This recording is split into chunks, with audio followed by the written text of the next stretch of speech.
question for you. What bit of advice would you most want authors to hear? What do you wish had been told to you when you were starting off as an author? I wish someone had told me, like, don't worry about how long it takes. It took me a while to learn that lesson. I was very impatient at the beginning, and every rejection I took to heart.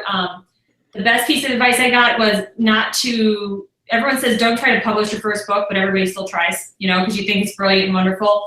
But sometimes you have to write a book to learn how to write a book, which seems hard. You know, you think if you write a book, you've accomplished half the journey, but a lot of times you learn a lot along the way that you need to learn the hard way to kind of get to the better stuff.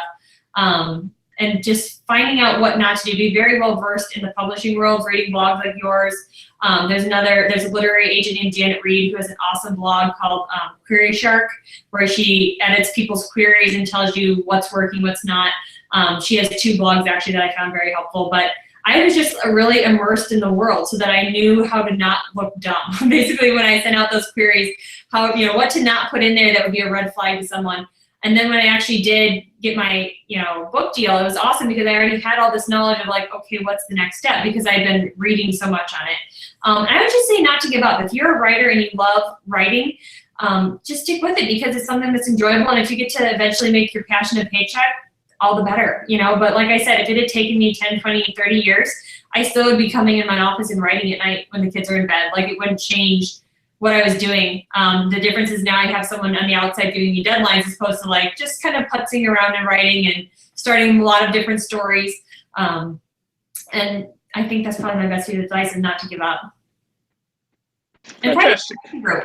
You know, find a group of writers who are willing to be honest and not necessarily just nice. My first person who ever, you know, looked at my book was my mom, who was like, "Oh, honey, it's wonderful. You're perfect." You know, moms are great, but they're not the best writing critique partners because they think everything you write is wonderful. They've been reading your garbage writing since you were, you know, in first grade.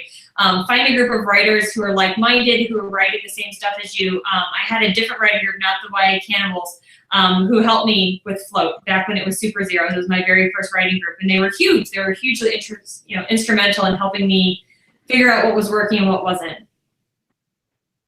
So go out there and find other writers and get yourself a writers group and a feedback loop and make sure that you're getting honest criticism of your work. Exactly, and that's I always have students after an author visit who say, "Can I send you my book? You know, can I send you my writing?" And I love that because that they're writing and they want to be a writer. And I always say, find a group of kids who are also writing. You know, the best thing you can do is get with other people who are like-minded and chasing the same dreams as you, and have them look at it and be kind, but be honest about what's working, what's boring, and what's confusing. And because a lot of times when you're writing your own stuff, it's hard to see, where it's easier to see when it's somebody else's stuff. Well, that's a great line. I'm going to use that from now on. Usually when people come up and they say, "Will you read something I wrote?" I said, "No." Now I'm going to say that. Find yourself a writer's group